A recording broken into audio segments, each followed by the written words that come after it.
So I asked AI to create the image of a public art committee. So I don't know if it looks similar to you, but there's a lot of work that they have to go through, and many of them are distracted by their phone and generally feel bored. And I understand, because it's a lot of work and they're not paid for it. And they have to manually process it, download artist applications. We explored the cost for an artist. How much does it cost in their time to apply to an open call?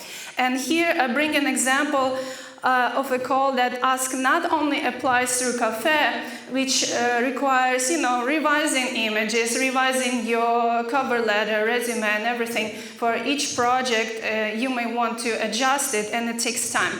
But they also want you to register and apply through their procurement platform, which is already a pain. So if any of you work with those platforms, you know how much time all those forms and everything can take.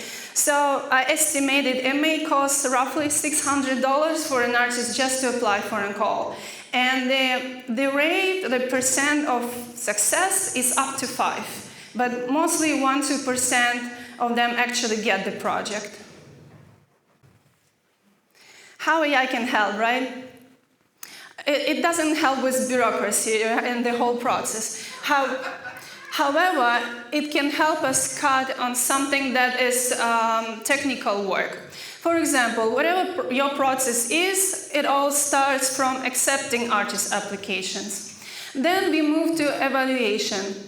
And there you have to read cover letters, resumes, look at the images. Some of that can be automated, such as summarization of a resume, flagging what's missing, flagging who is local or not local if you have this criteria, and so on. Then you make a short list and invite artists to the next round.